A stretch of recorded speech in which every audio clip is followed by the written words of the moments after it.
आप देख रहे हैं न्यूज रूम लाइव और मैं हूं आपके साथ विभा उपाध्याय। बुलेटिन में सबसे पहले बात मौसम के मिजाज की। तो लगातार बारिश की वजह से तापमान में गिरावट दर्ज की जा रही है और 4 तस्वीरों के जरिए हम आपको तमाम जिलों की तस्वीरें दिखाने की कोशिश करें कि आज लगातार बारिश की वजह से कैसे तापमान में गिरावट दर्ज की गई है। पटना, वैशाली, छपरा और अररिया की तस्वीर, जहां एक तरफ लोगों को चिलचिलाती गर्मी और धूप से राहत मिली, वहीं जल जमाव एक बड़ी समस्या बनकर लोगों के सामने खड़ी हो गई है। 24 घंटे की ही बारिश और इस बारिश ने देखिए कैसे नगर निगम के दावों की पोल भी खोल दी। मौसम तो सुहाना जरूर हो गया, गर्मी से लोगों को राहत जरूर मिल गई, लेकिन जल जमाव एक बड़ी समस्या इस वक्त लोगों के सामने है। वैशाली, छपरा, अररिया में जोरदार बारिश हो रही है। बारिश की वजह से लोगों को अब जल जमाव की परेशानी से जरूर दो चार होना पड़ रहा है।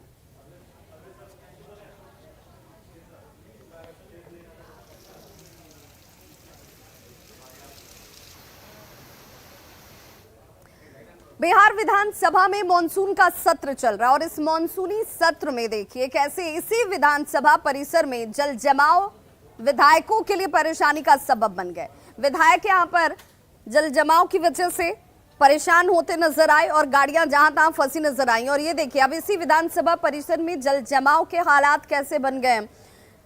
बारिश तेज भी नहीं हुई है, 24 घंटे से ही झमाझम सिर्फ जो बारिश हो रही है उसके बाद ये हालात बन गए। आनन फानन में नगर निगम के कर्मचारी विधानसभा भवन के इस परिसर में पहुंचते हैं। जल जमाव को हटाने को लेकर कवायद शुरू कर दी गई।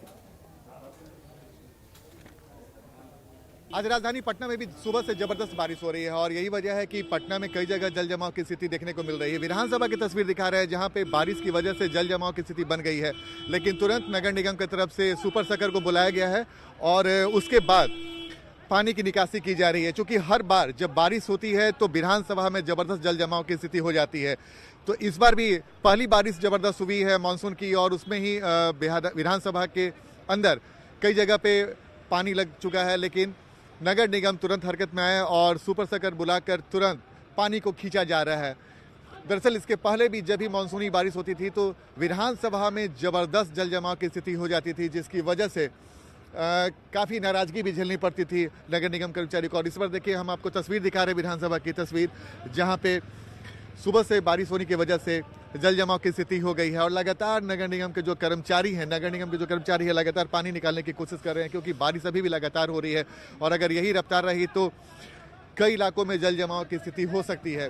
लेकिन चूंकि विधानसभा का इस वक्त मानसून सत्र चल रहा है और अगर ऐसे में अगर जल जमाव की स्थिति बनी रहती है तो नगर निगम को फटकार लगना तय है और यही वजह है कि नगर निगम के कर्मचारी कोई कोताही बरतने के मूड में नहीं है और तुरंत पहुँचकर पानी निकासी की जा रही है। कैमरामैन सुबोध के साथ आनंद अमृतराज, न्यूज 18 नेटवर्क, पटना।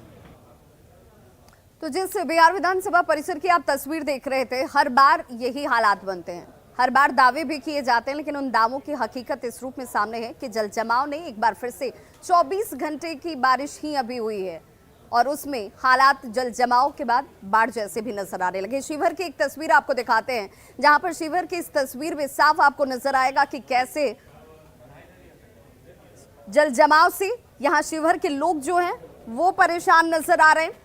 और परेशानी सिर्फ इतनी नहीं है, आवाजाही को लेकर परेशानी, जाम की समस्या की परेशानी और अब नाले का पानी घरों में प्रवेश कर जा रहा है। लोगों की नाराजगी भी अब इससे लेकर खुलकर सामने आती हुई, क्योंकि जहां तक आपकी नजर जाएगी पानी ही पानी नजर आएगा और इस पानी को देखकर आपको बाढ़ जैसे हालात नजर आएंगे।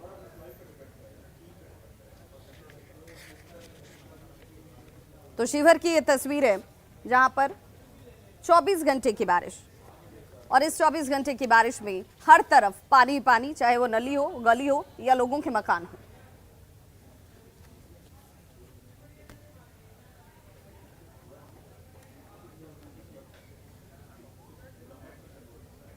तो देखिए मौसम विभाग ने जो अलर्ट जारी किया हुआ था, उस अलर्ट के मद्देनजर अब तमाम जिलों में बारिश भी शुरू हो चुकी है। तेज आंधी और बारिश के बीच अररिया की तस्वीर देख लीजिए, जहां पर 24 घंटे से हो रही बारिश के बाद यहां भी लोगों की परेशानी की सबसे बड़ी वजह यह है कि जल जमाव हो चुका है। पहले गर्मी से राहत नहीं मिल रही थी और अब जब गर्मी से राहत मिली तो जल जमाव ने लोगों की परेशानी को और बढ़ा दिया है। लगातार बारिश से नदियों के जलस्तर में तेजी से वृद्धि हो रही है। फारबिसगंज शहर के सदर रोड की ये तस्वीर आप अपने टीवी स्क्रीन पर देख रहे हैं और सदर रोड की इस तस्वीर को देखकर समझा जा सकता है कि आपको अगर घर से बाहर निकलना है तो घुटने भर पानी में जाना होगा, क्योंकि हर तरफ वाटर लॉकिंग है, जल जमाव है और लोगों की परेशानी बढ़ी हुई है।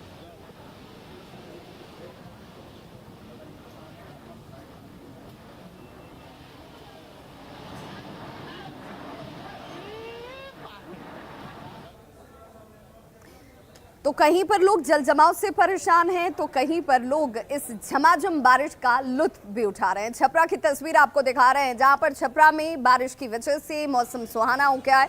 लोग इस झमाझम बारिश का खूब आनंद ले रहे हैं, गर्मी से राहत महसूस कर रहे हैं। रुक रुक कर लगातार हो रही बारिश की वजह से तापमान में गिरावट दर्ज की गई है और यही वजह है कि लोगों को गर्मी से राहत मिल रही है। लंबे समय से लोग बारिश को लेकर इंतजार कर रहे थे कि मौसम विभाग जिस मानसूनी बारिश की बात कर रहा है वो मानसूनी बारिश हो नहीं रही है, और ऐसे में जब बारिश शुरू हुई है तो लोग इसका आनंद उठाते हुए नजर आ रहे हैं।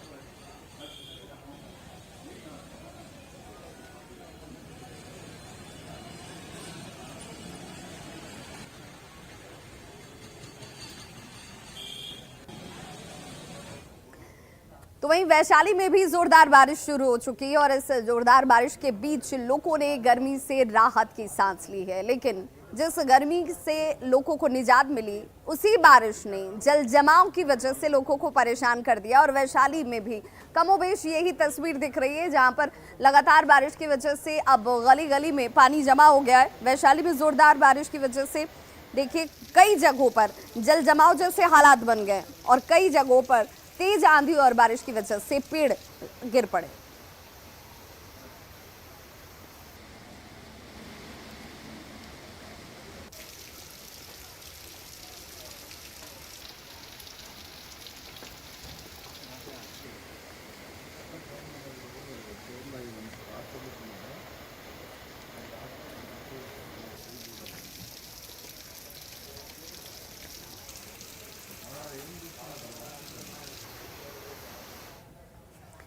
तो जैसा कि मौसम विभाग ने जारी किया हुआ था अलर्ट, और उस अलर्ट के मुताबिक लगातार बारिश भी हो रही है तमाम दूसरे जिलों के साथ साथ राजधानी पटना की अगर बात करें तो यहाँ भी पिछले 24 घंटे से बारिश होने की वजह से राहत लोगों ने महसूस की है, गर्मी से उन्हें राहत मिली है। और इस वक्त भी लगातार बारिश दर्ज की जा रही है। आकाश में काले बादल छाए होने से, तेज हवाएं चलने से लोगों ने गर्मी से राहत महसूस की है। हमारे सहयोगी आनंद अमृतराज इस वक्त पटना से बारिश का हाल बता रहे हैं।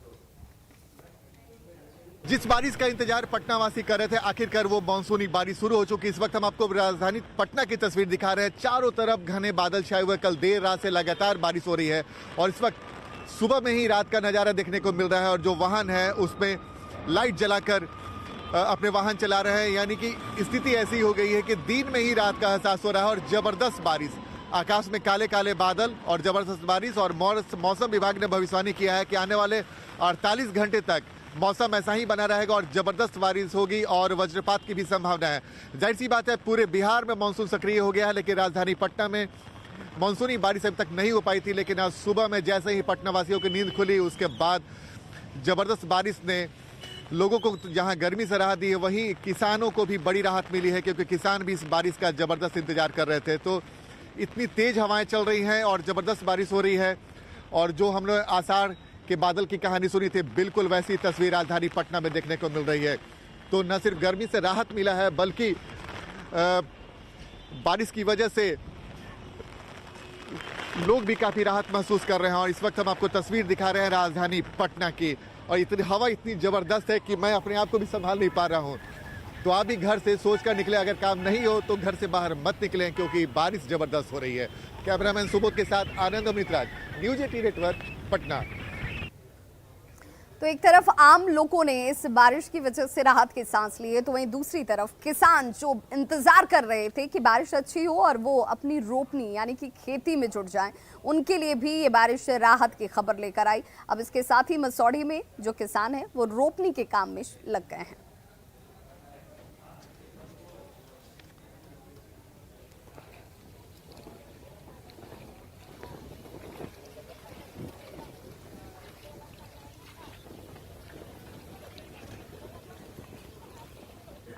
और अब बात उफनती नदियों की।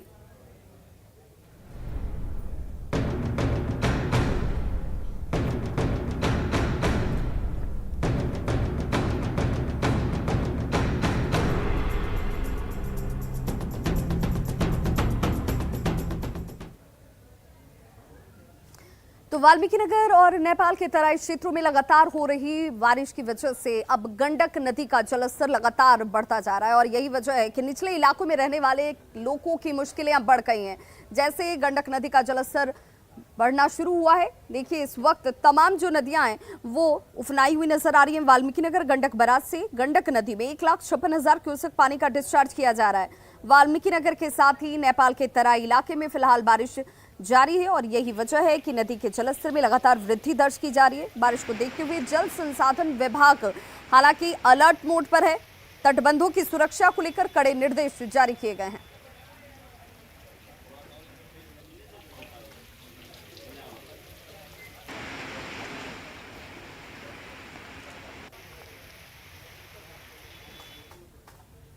तो वहीं किशनगंज जिले के टेढ़ागाछ इलाके की अगर बात करें तो यहां पर भी नदियों का जलस्तर बढ़ चुका है और कई लोग जो हैं वो अब अपने आशियाने को छोड़कर सुरक्षित ठिकानों की तलाश में बढ़ गए हैं। ये तस्वीर आप जो देख रहे हैं, यहां पर बाढ़ की वजह से अब लोग विस्थापित हो रहे हैं।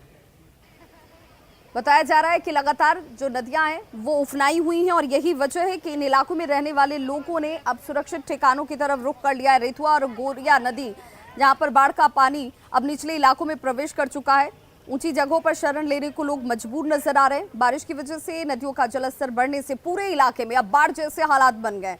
प्रखंड मुख्यालय से टेढ़ागाछ जाने वाली सड़क पूरी तरह से जलमग्न है।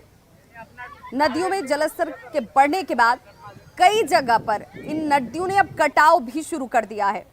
लोग अब विस्थापित होने को मजबूर हैं। स्थानीय लोग प्रशासन से मदद और कटाव रोधी कार्य करने की मांग कर रहे हैं। नाव की कमी की वजह से लोगों को आवागमन और राहत के बचाव के कार्य में मुश्किलों का सामना करना पड़ रहा है। अभी जलस्तर उसका बढ़ ही रहा है। क्या क्या समस्या बताइए थोड़ा। समस्या बहुत है। यहाँ के ग्रामीण जो है नमाटुली रामपुर के ग्रामीण जी। बहुत सारे ऐसे घर हैं जिसके घरों में कम से कम अभी 4-3 फीट तक पानी है और वो अपना परिवार को लेकर के विस्थापित हो चुके हैं। उसको रहने की जगह नहीं है और प्रशासन या प्रतिनिधि की ओर से अभी तक कोई भी मतलब तत्काल सुविधा नहीं दी गई है। सूखा अवसर राशन दिया गया है क्या? कुछ भी नहीं, ना सूखा राशन दिया गया है, ना कोई प्रतिनिधि सुध बुध लेने आया है। ये आपदा का समय है। आपदा की इस घड़ी में प्रशासन से लोगों को बहुत मदद की अपेक्षा रहती है। मैंने भी वही जागृत किया ठाकुरगंज। वहीं खगड़िया में कोसी और बागमती नदी के जलस्तर में वृद्धि दर्ज की जा रही है और यही वजह है कि यहां पर बांधों के ऊपर अब खतरा मंडराने लगा है। बताया जा रहा है कि नेपाल के तराई इलाकों में लगातार बारिश की वजह से ये तमाम नदियां जो हैं इस वक्त उफान पर हैं। इनके जलस्तर में वृद्धि दर्ज की जा रही है और नदियों के जलस्तर में हो रही बढ़ोतरी बांध की सुरक्षा पर खतरा सीधे तौर पर अब लोगों को सताने लगा है। प्रशासन बांध की सुरक्षा को लेकर हालांकि सतर्क रहने का दावा कर रहा है। कई जगहों पर मिट्टी से भरे बोरियों को रखकर प्रभावित कटाव को रोकने की कोशिश की जा रही है, लेकिन जो ग्रामीण है उनके अनुसार ये नाकाफी है। ऐसे में बाढ़ के पूर्व जो सुरक्षा और एहतियात बरती जानी चाहिए थी वो नहीं बरती गई है। इसे लेकर भी लोगों में नाराजगी दिखती है। बाढ़ के दौरान बचाव कार्य के लिए सभी प्रखंडों में हेलीपैड का निर्माण करने को कहा गया था, जिससे कि बाढ़ प्रभावित इलाकों में लोगों को हेलीकॉप्टर से राहत पहुंचाई जा सके। अंचल में हम लोगों ने प्रयास किया कि एक हेलीपैड का स्थल चिन्हित कर लिया जाए ताकि इमरजेंसी में यदि कोई सामग्री लाने ले जाने की आवश्यकता हो तो वहीं पे ही निकटतम कहीं पर हेलीकॉप्टर उतरकर वहाँ पे उन एरियाज़ में ड्राई पैकेट इत्यादि का वितरण कर सकेगा अगर आवश्यकता पड़ेगी तो।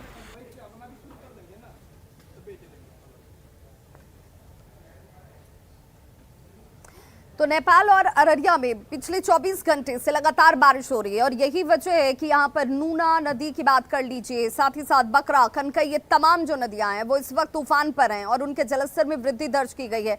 एक बार फिर से बाढ़ की हालात जैसे ही सामने नजर आ रहे हैं, उसके बाद लोगों की परेशानी और चिंता बढ़ गई है। लोगों का कहना है कि हर साल यही हालात उनके सामने होते हैं, लेकिन इसमें कोई तब्दीली नजर नहीं आती है। एक बार फिर से यहाँ के लोगों ने नाराजगी जाहिर की है। लगातार बारिश से पलासी, सिकटी, फारबिसगंज, जोकीहाट और अररिया में तटीय इलाकों में बाढ़ जैसे हालात अब बन चुके हैं। सिकटी में नूना नदी में बाढ़ की वजह से पड़रिया पंचायत प्रभावित हुआ है, तो पलासी के पिपरा कोठी की बात कर लीजिए, धर्मगंज की बात कर लीजिए या फिर छपनिया, यहाँ सारे जगहों पर बकरा नदी में उफान नजर आ रहा है। पलासी के बकरा नदी का जायजा लिया हमारे सहयोगी सतीश कुमार ने। नेपाल के तराई इलाके में लगातार मूसलाधार बारिश के बाद अररिया में जो है बाढ़ का पानी जो है साफ तौर पर नजर आ रहा है। तस्वीर दरअसल यह पलासी प्रखंड का है और यह तस्वीर जो है बकरा नदी की है। बकरा नदी में जो है लगातार पानी बढ़ रहा है। हम बता दें कि नेपाल के इटहरी इलाके में लगातार 2 दिनों से हो रही मूसलाधार बारिश के बाद बकरा और नूना नदी जो है काफ़ी उफान पर है। तस्वीर जो है यह पलासी के बकरा नदी की है और इसकी जद में यहाँ के कई गांव जो है धीरे धीरे आते जा रहे हैं। वहीं बता दें कि नेपाल सीमावर्ती नूना नदी किनारे जो परड़िया पंचायत के कई गांव हैं, सालगुरी, कचना, कटवा, बांसबारी इलाकों में जो है वो बाढ़ का पानी दरअसल प्रवेश कर गया है। तो और अररिया में भी बीते 24 घंटों से लगातार हो रही बारिश के बाद बिल्कुल बाढ़ जैसी स्थिति यहाँ पर बनी हुई है। निचले इलाकों में पानी फैल गया है। अररिया में बीते 24 घंटे से लगातार हो रही बारिश से परमान, बकरा, नूना, कनकई ऐसे कई नदियां हैं जो उफान पर हैं और निचले इलाकों में बाढ़ का पानी फैल रहा है। सतीश कुमार, न्यूज़ 18। तो नेपाल में लगातार हो रही बारिश की वजह से गंडक नदी का जलस्तर इस वक्त बढ़ा हुआ है और बताया जा रहा है कि गंडक बराज जो है वाल्मीकि नगर बराज से यहाँ पर 1,50,000 से ज्यादा क्यूसेक पानी का डिस्चार्ज जो है वो हो रहा है। और ये हालात ऐसे हैं कि यहाँ पर जो तटीय इलाकों में रहने वाले लोग हैं वो डरे सहमे हुए नजर आ रहे हैं। मेहदिया घाट से इसी नदी का जायजा लिया हमारे सहयोगी गोविंद कुमार ने। नेपाल के तराई क्षेत्रों में लगातार हो रही बारिश की वजह से गंडक नदी एक बार फिर उफान पे है। अभी हम मौजूद हैं गोपालगंज सदर प्रखंड के मेहदिया गांव में और यहां पर गंडक नदी की ये तस्वीर है। जल संसाधन विभाग के मुताबिक गंडक नदी खतरे के निशान से ऊपर है और जल स्तर में तेज़ी से वृद्धि हो रही है। तस्वीरों में आप देख सकते हैं गंडक नदी में किस तरह से उफान है। नदी के किनारे यहां पर कुछ नाव भी है, इसलिए रखा गया है कि नदी का जल स्तर में अगर तेज़ी से वृद्धि होती है तो यहाँ के लोगों को सुरक्षित स्थानों पर इस नाव के सहारे पहुँचाया जाएगा। यहाँ पर 1-2 नहीं बल्कि 5-5 नाव को रखा गया है। एक बड़ी नाव भी यहाँ पर रखी गई है। आप बड़ी नाव को भी देख सकते हैं, लोहे की ये नाव है। इस पर जानमाल के साथ जो लोग हैं उनके सामान और मवेशी, वाहन, इनके साथ उन लोगों को सुरक्षित स्थानों पर यहाँ से भेजा जा सके, इसके लिए बड़ी नाव भी यहाँ पर रखी गई है। हालांकि अभी नदी से कोई बांध को, तटबंध को कोई खतरा नहीं है, लेकिन एहतियात तौर पर जल संसाधन विभाग और जिला प्रशासन की ओर से तटबंधों की निगरानी बढ़ा दी गई है। गोविंद कुमार, न्यूज़ 18, गोपालगंज।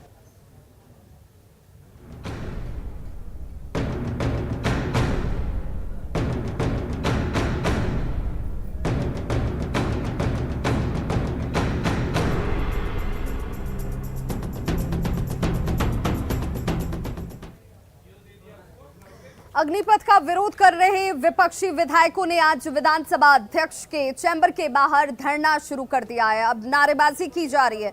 इसी जगह के हालात का जायजा लिया हमारे सहयोगी रवि एस नारायण ने।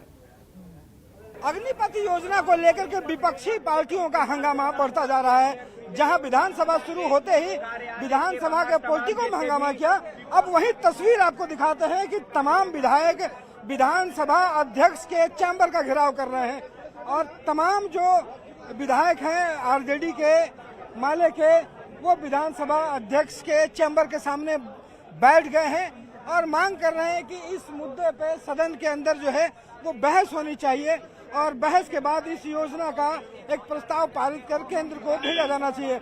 और इस बात को लेकर के आप एक्सक्लूसिव तस्वीरें जो है वो आप देख पा रहे हैं कि विधानसभा अध्यक्ष का यहाँ पे चैम्बर है और उस चैम्बर के चारों तरफ जो है तमाम विपक्ष जो है वो यहाँ पे बैठे हुए हैं और बैठकर यहाँ पे न सिर्फ विरोध दर्ज कर रहे हैं बल्कि नारेबाजी भी यहाँ पे कर रहे हैं। और लगातार मांग इस बात की हो रही है कि विधानसभा अध्यक्ष इसे लेकर के यहाँ पे चर्चा की जाए और चर्चा के बाद यहाँ से विधानसभा से इसके विरोध में प्रस्ताव पारित किया जा सके। तो ये एक अब तस्वीरें जो है वो आप देख पा रहे हैं कि यहाँ पे तमाम जो विपक्ष है वो यहाँ पे आप देख पा रहे हैं। तो विपक्ष का जो हंगामा है वो लगातार बढ़ता जा रहा है। अब देखने वाली बात है कि विधानसभा अध्यक्ष आगे कौन सी कार्रवाई करते हैं। कैमरा पर्सन मनीष सुनेजा के साथ रविश नारायण, न्यूज़ 18 पटना। तो सेना और सरकार की लाख सफाई के बावजूद बिहार में विपक्षी विधायक जो हैं वो अग्निवीर को लेकर लगातार वो हंगामा कर रहे हैं, नाराजगी जाहिर कर रहे हैं और अब इसे वापस लेने की मांग की जा रही है। सदन के बाहर विरोध की ऐसी ही तस्वीरें सामने आई जहां पर इसे वापस लेने की मांग करते हुए विपक्षी विधायक जो हैं वो नारेबाजी करते दिखे। हमारे सहयोगी रविश नारायण ने यहां से लाइव रिपोर्टिंग की। अग्निपथ योजना के विरोध में आज आरजेडी, कांग्रेस और माले के तमाम विधायक जो हैं वो आज फिर यहाँ पे प्रदर्शन कर रहे हैं। और ये तस्वीर आप देख पा रहे हैं विधानसभा के ठीक शुरू होने से पहले पोर्टिको की, जहाँ पे विधानसभा के तमाम यहाँ पे आरजेडी के जो विधायक हैं वो प्रदर्शन कर रहे हैं और अग्निवीर योजना का विरोध कर रहे हैं। शांतिपूर्ण आंदोलन जारी रहेगा। देखिए, तो ये अग्निपथ योजना को लेकर के तमाम जो विपक्षी पार्टियां हैं वो एक सुर में खड़ी हैं। कैमरा पर्सन मनीष सुनेजा के साथ रविश नारायण, न्यूज़ 18 पटना। और बड़ी खबर इस वक्त बोकारो से आ रही है जहां पर पुलिस और नक्सलियों के बीच मुठभेड़ हुई है। बताया जा रहा है कि यहां पुलिस और नक्सलियों के बीच मुठभेड़ हुई है, कई राउंड फायरिंग की गई है, इसकी पुष्टि भी अब की जा रही है। साथ ही साथ नक्सली यहां से फरार अब बताए जा रही है। बड़ी खबर इस वक्त बोकारो से जहां पर पुलिस और नक्सलियों के बीच मुठभेड़ हुई है। एसपी ने इस मुठभेड़ की पुष्टि भी कर दी है। तलहट्टी डाका साडम के पास ये मुठभेड़ हुआ है। दोनों तरफ से कई राउंड फायरिंग की गई है। जो जानकारी इस वक्त सामने आ रही है, नक्सली मौके से फरार बताए जा रहे हैं।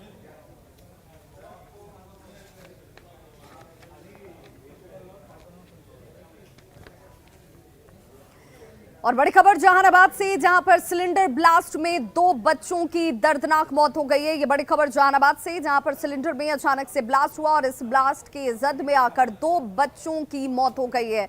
आपको बताते चलें कि महिला समेत 3 लोग इस दौरान झुलस भी गए हैं। 2 बच्चों की मौत की खबर सामने आ रही है जहां पर महिला समेत 3 लोग झुलसे हैं। अलालपुर गांव की यह घटना है। सारे लोग एक ही परिवार के बताए जा रहे हैं।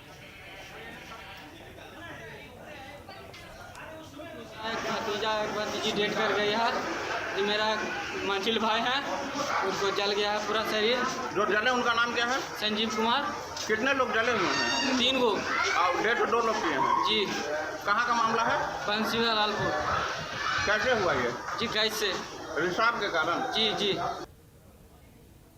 तो खबरों का सिलसिला लगातार जारी, आप देखते रहिए न्यूज़ 18 बिहार झारखंड। यहाँ खबरों का सिलसिला कभी नहीं थमता।